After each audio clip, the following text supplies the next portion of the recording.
मेरे प्यारे भक्तों, आज तुम्हारी माता लक्ष्मी तुम सबको दर्शन देने आई है।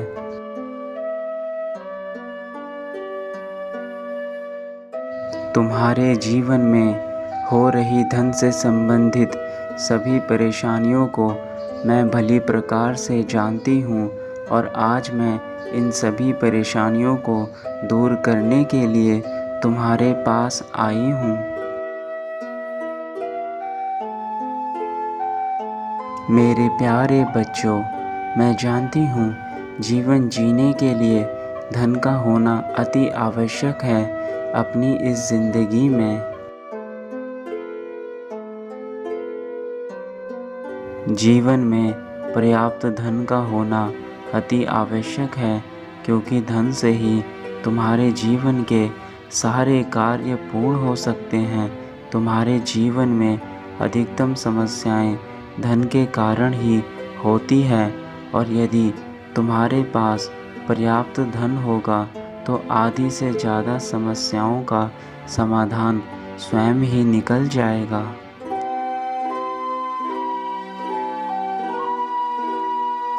पर कभी कभी मेरे बच्चे, तुम्हारे जीवन में धन का ज़रूरत से ज़्यादा होना तुम्हारे जीवन में एक नकारात्मक विचारधारा को जन्म देता है,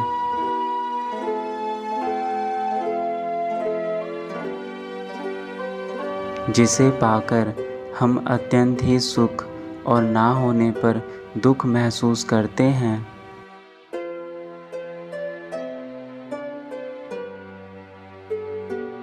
परंतु मैं जानती हूँ मेरे बच्चे, तुम्हारा मन साफ है, इसलिए तुम्हारी माता तुम्हें आज दर्शन देने आई है और तुम्हारे धन से संबंधित सभी समस्याओं को खत्म करने आई है। मैं जानती हूँ कि तुम्हारे जीवन में धन की कमी के कारण तुम्हें कई संगठनों का सामना करना पड़ रहा है।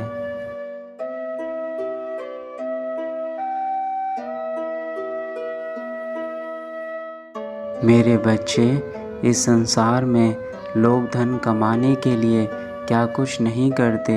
लोग कई अन्य तरीके अपनाते हैं धन पाने के लिए।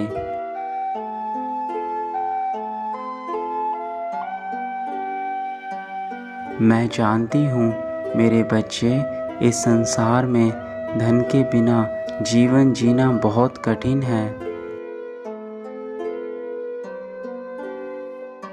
लोगों का जीवन ही धन से चलता है, इसलिए मेरे प्यारे बच्चों,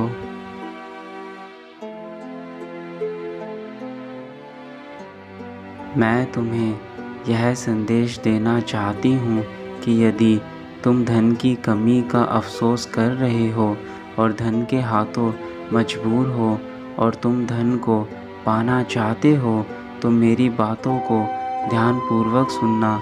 मैं तुम्हें कुछ ऐसी बात बताने जा रही हूँ जिससे तुम्हारे जीवन में धन की सभी समस्याएं दूर हो जाएंगी।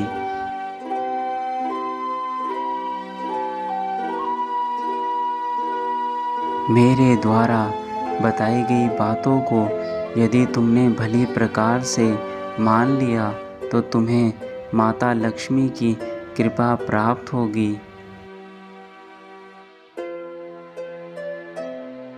सर्वप्रथम मेरे बच्चे, यह जानना तुम्हारे लिए ज़रूरी है कि मैं किन चीज़ों से प्रसन्न होती हूँ और तुम्हारे लिए वह चीज़ें करना अत्यंत आवश्यक है।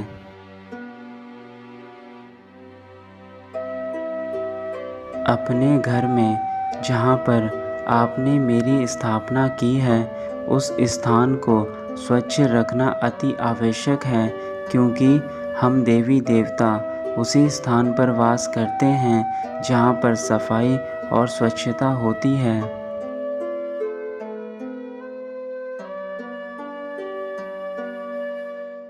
मेरे स्थान को हमेशा सुगंधित पुष्पों और धूप बत्ती से सजा कर रखना चाहिए। सुगंधित पुष्पों से मेरा आकर्षण सबसे ज़्यादा होता है। मुझे सुगंधित पुष्प अत्यंत प्रिय हैं।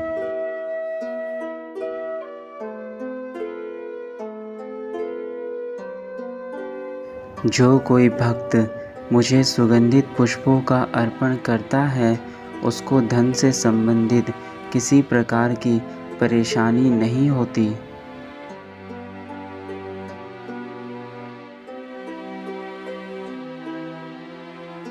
जो कोई भक्त मेरी पूजा अर्चना हर रोज़ करता है, उस पर मेरी कृपा दृष्टि हर पल बनी रहती है।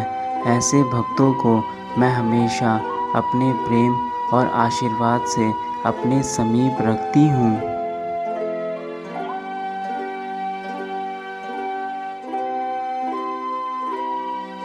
सुबह सुबह स्नान करके जो भक्त मेरी पूजा करते हैं, उन्हें मैं कभी भी धन से वंचित नहीं रखती, क्योंकि मुझे अपने भक्तों के द्वारा की गई पूजा से अत्यंत लगाव है और मैं ऐसे भक्तों को कभी भी धन से संबंधित परेशानियों को प्रदान नहीं करती।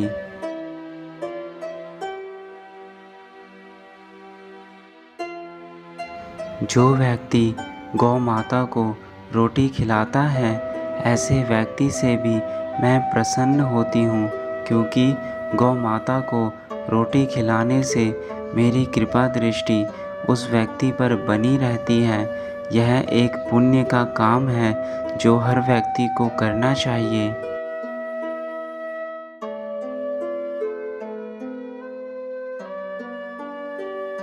मेरे द्वारा प्रदान किया गया धन अगर सही तरीके से कमाया गया है, तो वह धन उस मनुष्य को फलता फूलता है और जीवन भर उसके साथ रहता है। और यदि कोई मनुष्य धन को गलत तरीके से कमा रहा है, तो ऐसे व्यक्ति का धन एक दिन उसके पास नहीं रहता। वह सारा धन उसी प्रकार चला जाता है जिस प्रकार उसे मिला था।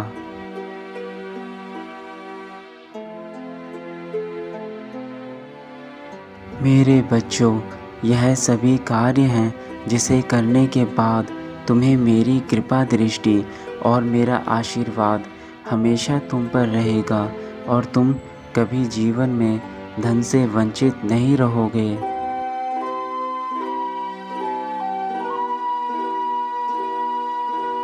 तुम्हारी माता स्वयं यह नहीं चाहती कि मेरे बच्चे गरीबी में रहें और जीवन के सुखों से वंचित रहे। माता का हृदय तो अपने बच्चों को सदैव खुश देखना चाहता है, तो फिर मैं तुम्हें दुखी कैसे देख सकती हूँ।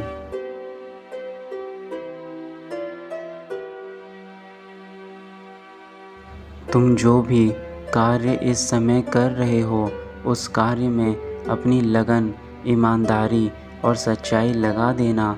ऐसा करने से तुम्हें उस काम में एक ना एक दिन सफलता ज़रूर मिलेगी। और यदि तुम मेरा हर रोज़ सुमिरन करते रहोगे, तो तुम्हारे जीवन में जल्द ही धन और यश की प्राप्ति होगी।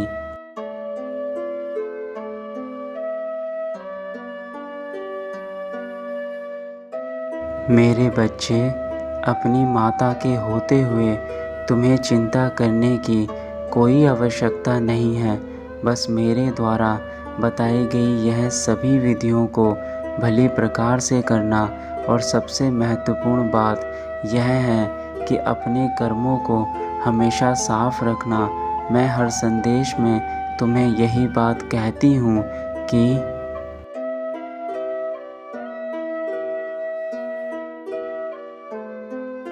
सर्वप्रथम तुम्हारे कर्म ही तुम्हारे जीवन का आधार हैं। यदि तुम अच्छे कर्म करोगे तो तुम्हें जीवन में अच्छा ही मिलेगा, और बुरे कर्म करोगे तो जीवन में बुरा ही मिलेगा। कर्म ही एक ऐसी चीज़ है जिससे स्वयं भगवान भी नहीं टाल सकते।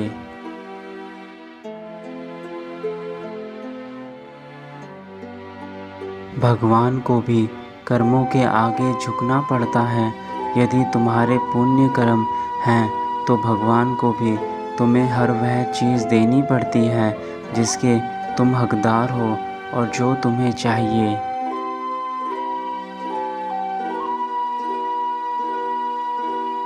और जो व्यक्ति आज बुरे कर्म करके अपने जीवन को व्यतीत कर रहे हैं, बेशक आज वह सुख और समृद्धि का जीवन जी रहे हैं, पर आने वाले समय में उनके जीवन में यह सारी खुशियाँ, यह सारी समृद्धि कुछ भी नहीं रह जाएगा, क्योंकि कर्मों की करनी तो सबको यहीं भोगनी है।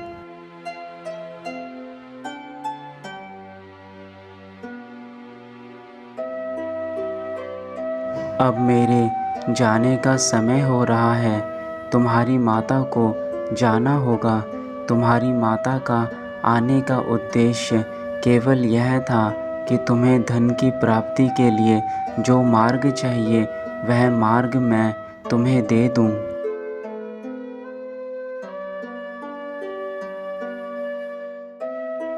मेरा कार्य पूर्ण हुआ, अब तुम्हारी बारी है।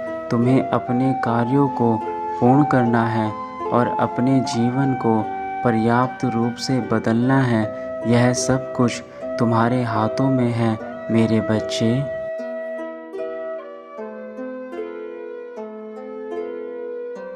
मेरा आशीर्वाद सदैव तुम्हारे साथ है। सदा खुश रहो।